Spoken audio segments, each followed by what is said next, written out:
लाडली बहनों को लेकर एमपी के मंत्री विजय शाह के बयान से विवाद। कांग्रेस बोली पहले कर्नल सोफिया पर टिप्पणी, अब महिलाओं को धमकी। MP minister Vijay Shah. MP सरकार के कैबिनेट मंत्री विजय शाह ने कहा कि मुख्यमंत्री मोहन यादव के सम्मान कार्यक्रम में जो लाडली बहनें शामिल होंगी तो उनकी मासिक सहायता 250 रुपए बढ़ा दी जाएगी और जो नहीं आएंगी उनका वेरिफिकेशन पेंडिंग रखा जाएगा। मध्य प्रदेश सरकार में मंत्री विजय शाह अपनी विवादित टिप्पणी पर अब सफाई दी है। दरअसल शनिवार को रतलाम में एक बैठक के दौरान उन्होंने लाडली बहना योजना की मासिक सहायता को मुख्यमंत्री मोहन यादव के सम्मान समारोह में महिला लाभार्थियों की मौजूदगी से जोड़ने की टिप्पणी की थी, जिस पर राजनीतिक हंगामा मच गया था।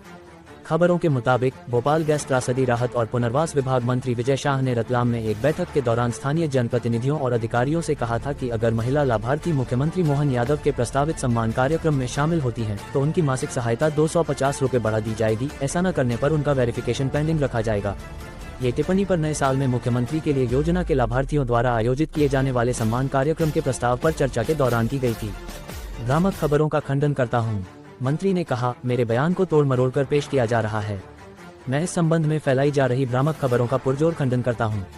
राज्य सरकार महिलाओं के सशक्तिकरण के लिए लगातार काम कर रही है ताकि हमारी बहनें आत्मनिर्भर बन सके। उनके प्रति किसी भी गलत इरादे का कोई सवाल ही नहीं है।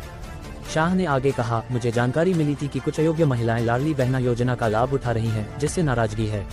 एक अनौपचारिक बैठक में हमने चर्चा की कि केवल योग्य महिलाओं को ही लाभ मिलना चाहिए और अयोग्य लाभार्थियों को बाहर किया जाना चाहिए। कांग्रेस का पलटवार और इस्तीफे की मांग। इस बीच कांग्रेस ने शाह की टिप्पणियों को लेकर मुख्यमंत्री मोहन यादव पर निशाना साधा और कहा कि अगर बीजेपी में थोड़ी भी शर्म और नैतिकता है तो उसे तुरंत मंत्री का इस्तीफा मांगना चाहिए। मध्य प्रदेश कांग्रेस अध्यक्ष जीतू पटवारी ने एक्स पर एक पोस्ट में कहा कि बीजेपी, जिसे लाडली बहना लाभार्थियों का सम्मान करना चाहिए, इसके बजाय अपने पसंदीदा मंत्री को उनका अपमान करने दे रही है। पटवारी ने कहा, पहले देश के गौरव कर्नल सोफिया कुरैशी पर एक घटिया टिप्पणी और अब राज्य की माताओं और बहनों को धमकी। ये बीजेपी की महिला विरोधी मानसिकता को दर्शाता है। कांग्रेस अध्यक्ष ने कहा कि सीएम यादव की चुप्पी अपमान पर मुहर लगाने जैसा है और उन्होंने प्रधानमंत्री नरेंद्र मोदी से पूछा कि क्या बीजेपी में महिलाओं का अपमान करना राजनीतिक तरक्की का रास्ता बन गया है। कांग्रेस नेता ने कहा कि जो मंत्री सशस्त्र बलों और राज्य की करोड़ों महिलाओं का अपमान करते हैं उन्हें सरकार में रहने का कोई अधिकार नहीं है। क्या है लाडली बहना योजना? लाडली बहना योजना राज्य में 2023 के विधानसभा चुनावों से कुछ महीने पहले शुरू की गई थी।